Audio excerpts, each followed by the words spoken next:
perniagaan dalam bentuk atas talian atau online, tapi kita masih lagi boleh menggunakan teknologi ataupun menggunakan aplikasi telefon bimbit atau mobile app untuk melariskan jualan atau untuk mendapatkan pelanggan baru ataupun untuk menjadikan pelanggan itu pelanggan setia kita.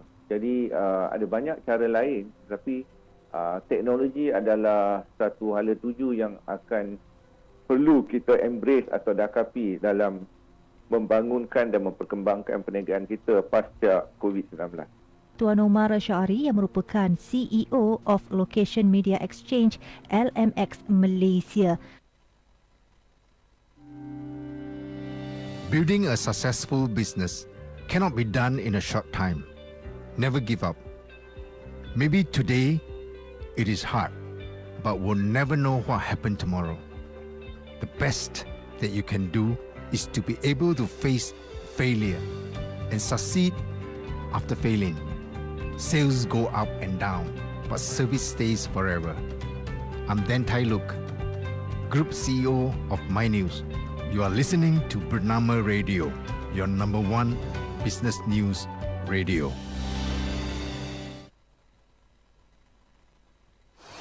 Stesen berita bisnes anda.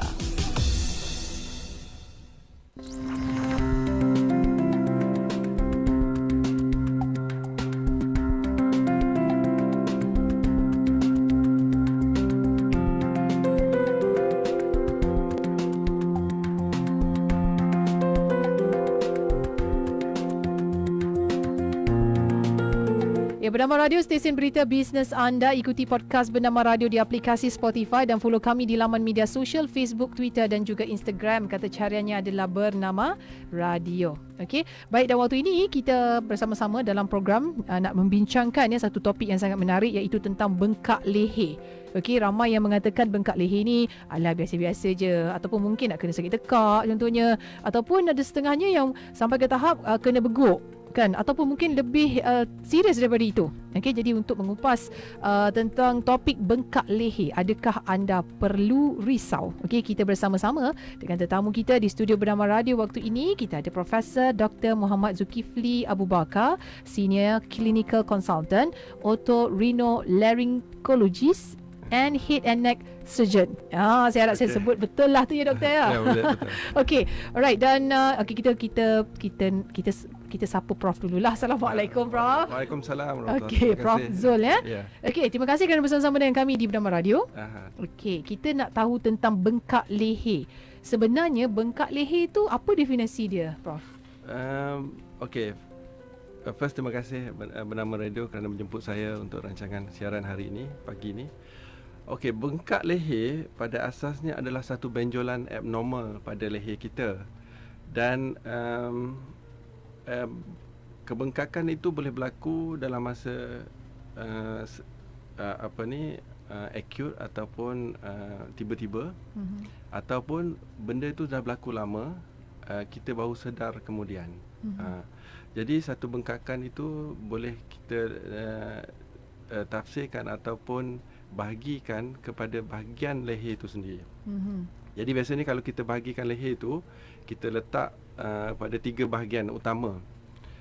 Bahagian tengah, tepi tengah dan tepi hujung ataupun posterior triangle. Triangle ataupun segitiga belakang sebenarnya. Tapi untuk senangkan pihak mendengar, kita bahagikan kepada tepi hujung. Nak tahu tepi hujung tu atas pada tulang collarbone kita.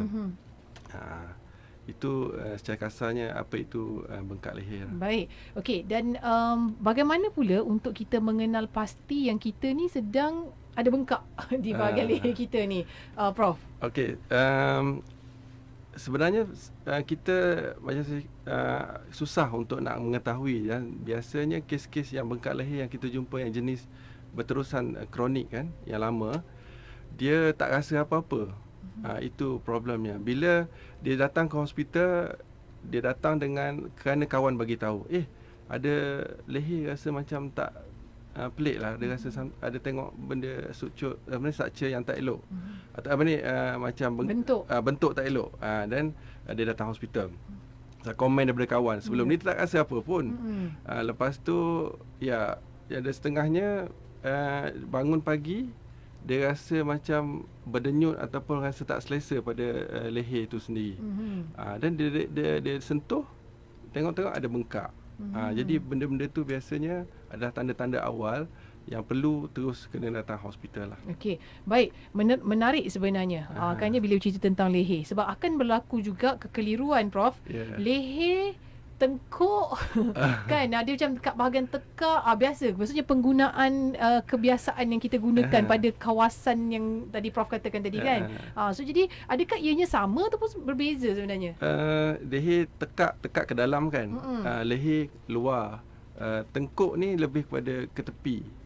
Jadi sebenarnya istilah tu bergantung kepada penggunaan harian masing-masing, tempat masing-masing. Tapi pada kita panggil leher lah. Itu istilah yang betul untuk kawasan tersebut. Okey, baik, jadi istilahnya adalah leher di kawasan luar ini. Okey, kita nak tahu juga Prof, apa yang menjadi penyebab bengkak di leher itu berlaku? Okey. Bergantung pada kawasan yang saya sebutkan tadi. Sebenarnya punca bengkak pada leher itu dikategorikan kepada yang saya cakap tadi ke hadap tengah, tepi tengah dan tepi hujung. Kalau yang tengah, yang betul-betul tengah, biasanya thyroid. Bengkak pada tengah, di bawah sedikit kita bengkak itu disebabkan oleh thyroid.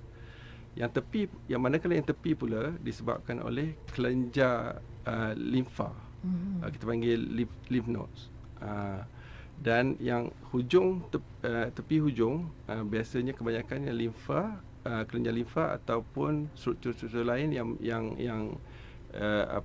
melibatkan tisu-tisu seperti fat ataupun lipoma ataupun vaskular ataupun vaskular tu salur darah, gumpalan darah lah.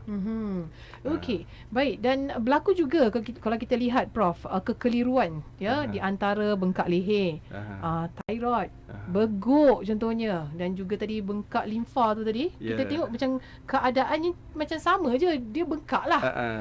Okey, tapi bagaimana kita nak tahu apa sebenarnya penyakit yang sedang kita hadapi tu? Betul. Bagaimana doktor? Okey, so kalau beguk ni dia sebenarnya kelenjar liur. Dia bengkakkan pada kelenjar liur. Kelenjar liur ni kedua-dua sebelah pipi kita. Dua-dua belah pipi ni sebelah rahang itu kita panggil kelenjar parotik. So bahasa saintifik atau orang putihnya kita panggil, English ni kita panggil mumps lah. Itu beguk. Dan mumps ni disebabkan oleh virus.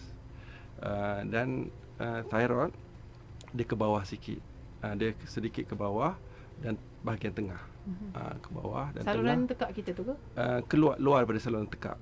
Di depan saluran tekak ni ada satu structure kita panggil thyroid gland ataupun kelenjar hormon thyroid. Itu kelenjar hormon. Yang beguk tadi kelenjar liur.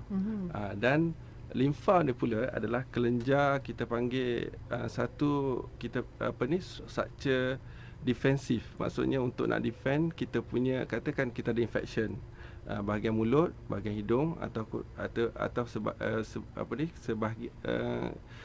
setiap bahagian yang meliputi head and neck lah, kepala dan leher, terutama di bahagian dalam. Kelenjar limfa ni akan jadi protect kuman-kuman tadi tu. Dia akan capture. Dia akan tangkap kuman-kuman tadi, menyebabkan dia jadi bengkak. Contoh, kalau ada setengah-setengah orang ada masalah tonsil. Antara tanda-tanda tonsil tu memanglah bengkak di dalam tonsil. Tapi dalam sama dia akan bengkak kelenjar limfa juga. Kerana kuman itu telah attack ataupun telah menyerang bahagian limfa tu sendiri. Jadi menyebabkan kanak-kanak terutamanya kan ada bengkak leher. Dia macam ada benjolan kecil pada kanak-kanak. Benjolan kecil. Macam bintil-bintil kan. Benjolan kecil. Asasnya kecil, lepas tu lama-lama menjadi besar. Jadi benda-benda tu kita boleh confirmkan dengan klinikal. Okey, baik. Dan ciri-ciri fizikal luaran. So kalau kata orang kebiasaan yang macam saya contohnya, kita nampak macam pelik muka dia ni, lain daripada yang lain ni kan. Okey, so jadi doktor, selain daripada kita dapat lihat ada benjolan pada wajah si yang kena tu lah, pesakit tu kan. Pesakit. Okey, apa lagi ciri-ciri lain yang kita tahu macam sedang berlakunya bengkak leher pada si pesakit ni? Okey, sebenarnya dekat Malaysia antara okey, kalau kita bercakap pasal kanser kan, kanser yang consider macam common jugalah nasopharyngeal cancer, kanser pangkal hidung.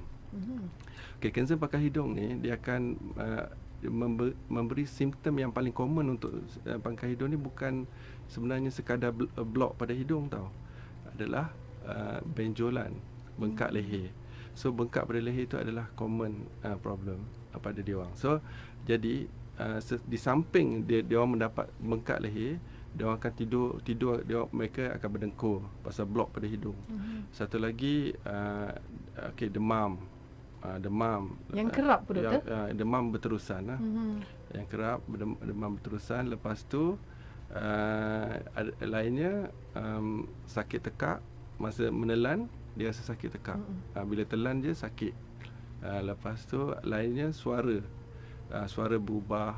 Benda-benda macam ni kita perlu lihat sebagai antara faktor ataupun yang menyebabkan punca bengkak leher tersebut. Okey, tapi dia adalah untuk macam beberapa jangka masa yang sedikit panjang lah. Ya doktor ke ataupun mungkin dalam 3-4 minggu macam tu kita kena waspada. Okey. Alright. Dan kepada anda yang sedang dengarkan kami, ya, kita bersama-sama dengan Profesor Dr. Muhammad Zulkifli Abu Bakar. Kita berkongsi tentang bengkak leher. Ya, adakah anda perlu risau sebab baru-baru ni juga kalau kita macam tahun lepas kan, kalau tak saya tahun lepas kot yang beguk kan ya, yang berjangkit di satu sekolah kan. Betul. Ya, di Perak kan, dan kita ingat macam beguk ni macam biasa-biasa je ya, tapi penularannya agak serius juga. Okey, jadi kadang-kadang orang ambil mudah ya doktor ya tentang penyakit ini kan ya, sebab dikatakan tak rasa sakit. Macam mungkin tahu-tahu je dah bengkak, mungkin dah bengkak tu barulah rasa macam kurang selesa, baru nak jumpa doktor. Jadi sepatutnya bila nak didiagnos ataupun ujian perlu dijalankan bila kita tahu ada yang tak kena pada area ataupun kawasan leher kita ni. Yang utamanya kita ada dua kategori yang perlu disegerakan untuk mendapat nasihat doktor. Terutama mereka yang demam, kerap demam dan benjolan itu sakit bila disentuh. Dan mengikut kajian saya pernah buat satu kajian tentang kita panggil neck abscess, bisul. Abscess tu bisul kan, bisul dan nanah dalam leher, kencing manis. Dia 2 kali ganda mudah mendapat abscess, nanah pada leher. So jadi mereka yang ada background kan, kencing manis, sakit pada leher, demam kerap, makan telan sakit, terus pergi jumpa doktor. Yang mana yang satu jenis lagi yang kawan-kawan perasan benda tu dah lama, cuba dapatkan appointment secepat mungkin juga. Jadi kita boleh tahu dan investigate apa yang berlaku pada kes tersebut lah. Baik, dan antara yang menjadi pertanyaan juga ya kepada masyarakat kita, adakah macam bengkak kat leher ni dia boleh macam pergi lebih jauh lagi kan, mungkin boleh menyebabkan kepada masalah kanser contohnya, atau adakah ianya boleh membawa maut dan sebagainya? Doktor, silakan. Betul.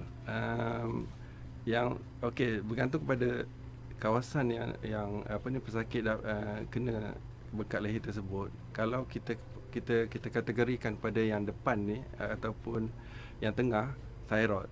Ada kes mereka menganggap thyroid ni satu perkara yang normal sebenarnya, macam bengkak biasa semua kan.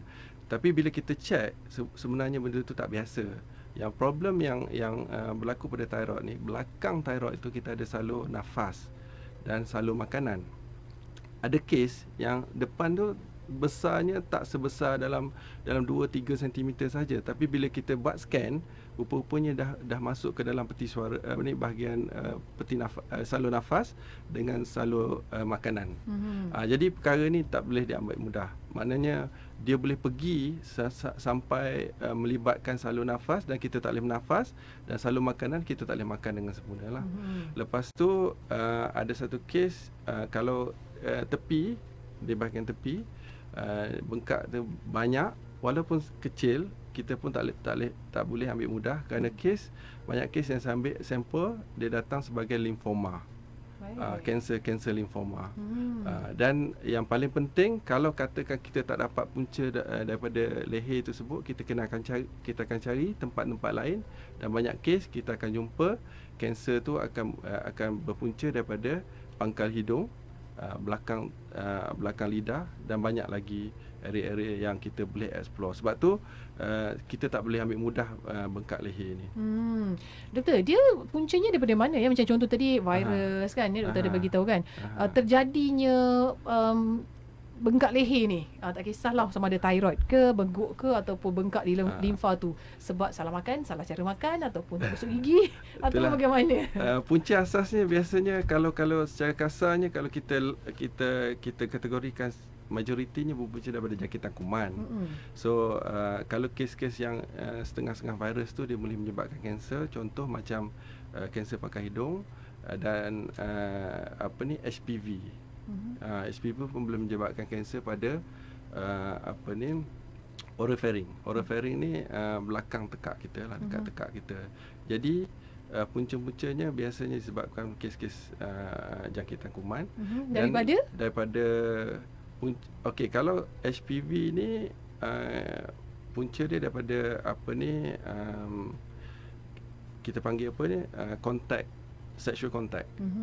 Pasal kes-kes macam ni biasa kalau kita dengar ketuat kan, ketuat pada yang selalu wanita dapat, dia boleh transfer dekat bahagian oral cavity. So oral cavity bahagian mulut, dan menyebabkan kanser tu boleh merebak. Dan manakala untuk thyroid pula, thyroid ni punca dia banyak sebab. Antara yang paling famous biasanya antibody, problem dengan antibody, radiasi, dan kekurangan iodine. Iodine. Ada yang katakan ia adalah macam penyakit keturunan, betul ke tu doktor? Ada setengah setengah keturunan. Okey, baik. Dan untuk limfa pula bagaimana? Sebab limfa ni punca dia ada dua. Yang pertama, limfa tu sendiri, dan dia ambil daripada orang lain. Maksudnya katakan kita ada kanser pada mulut, kanser pada hidung, dia akan pergi kepada limfa. Limfa tu menyebabkan membengkak lah. Dia ada connection lah tu. Yes, dia macam first defense kan. Bila dia yang tadah semua kan. Dia payung lah. Dia payung semua. Jadi rupanya dia yang kena juga kan, at the same time. Lepas tu yang jenis yang kedua, kita panggil primary. Primary tu limfoma. Limfoma tu, kanser tu merebak dalam limfa tu sendiri. Limfoma ni ada beberapa jenis lah yang perlu kita cek, dan biasanya pakar akan hantar ke makmal akan tentukan apa jenis limfoma yang dihadapi oleh pesakit, dan apa treatment yang terbaik untuk pesakit tersebut lah. Okey, baik doktor, sebelum kata kita berakhir, mungkin doktor boleh ingatkan kepada semua pendengar-pendengar kita ya, follower kita di laman media sosial tentang kerisauan yang perlu diambil oleh mereka apabila berlakunya bengkak leher ini. Okey, pertama, kalau bengkak leher itu sakit, susah telan, demam, perlu mendapatkan segera nasihat doktor terdekat. Dan biasanya kalau kes yang lebih panjang ataupun agak lama, biasa kita akan cek dulu, kita bagi masa 2 minggu untuk tengok apa perubahan selepas rawatan diberi. Jika rawatan tak ada berkesan atau tak memberi penurunan kesembuhan kepada bengkak leher itu, kita akan cek lebih lanjut. Antaranya kita ambil sampel dan kita hantar ke makmal akan tentukan apa jenis penyakit tersebut. So jadi nasihat saya, kalau ada bengkak leher, terus kalau boleh pergi ke klinik berdekatan, cek, dan jika tidak ada kesembuhan, terus pergi ke pakar, jumpa pakar tanpa berlengah.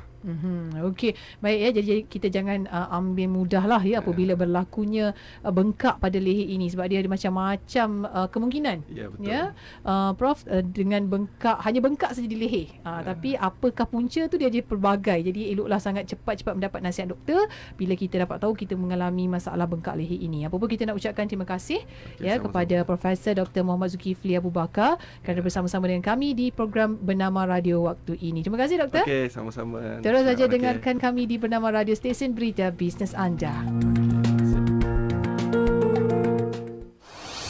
Stesen berita bisnes anda. Ketua Pegawai Eksekutif ataupun CEO Rapid